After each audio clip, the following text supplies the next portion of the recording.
It's been 2 years since I last spoke to my mum about Sam and everything that had happened. When I look back, it's like I'm watching it happen to another person. Going to the police didn't mean that it was the end of it. I felt cold all over when they asked me to tell them everything. I didn't see why some of it was any of their business, but they just kept saying they needed to build a case and that anything I could tell them might help. I felt so ashamed. They kept saying they weren't judging me, but how could they not?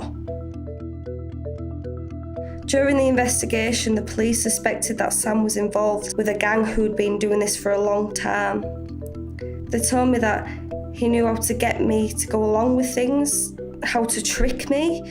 Trick me? What did they mean? I'm not an idiot. Sam couldn't have tricked me into loving him. It was real. But then again, I did get some things wrong.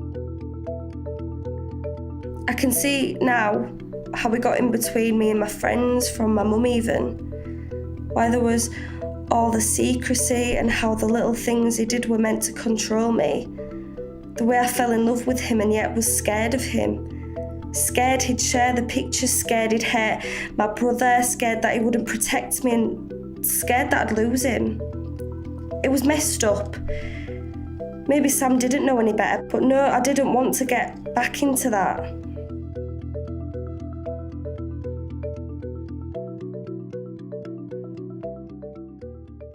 Sam was charged with grooming and sexual activity with an underage person.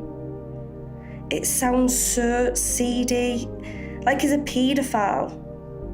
I thought that because I went along with it, it was okay. But the charity helping me said that I was too young for Sam to take my consent, and that every time I was forced to have sex, it was rape. I was raped. Sam's in prison now, and I ain't allowed to contact him. Mum keeps making me promise that I won't. I do still think about him, but he was so angry with me towards the end and told me it was all my fault. Called me the nastiest things. I don't think he'd want to see me again anyway. I've changed a lot. Different friends, and I even look different. I have more piercings and even tattoos now. Getting them gave me back a sense of control over my body. I don't like to talk about what happened with my new friends. I don't want them to pity me or look at me like I'm damaged. I did confide in one girl I'm close to. I could tell she was really shocked, and she asked me if I thought Sam was, well, she said evil. I don't know what I think. I think he wanted to have a proper relationship with me, but he just made the wrong choices. Maybe he wasn't grown up enough. I guess I still hope that he didn't really know what he was doing. Sam and the men who hurt me are still going through court. Turns out I'm not the only girl. It was never sex with them. It was rape. They made me feel like nothing, less than nothing even. They are pure evil, and I don't ever want to see them again. The police said that they might need me to be in court again, but that I can speak from behind a screen or a camera. I don't want to drag up all the hurt again, but I can't get away with this. I'll do what I can, and I need to move on with my life. Things are very different now. I'm doing resits for my GCSEs while I do an apprenticeship. I can't believe I have a proper job. It's tiring getting up every morning, and it can be boring.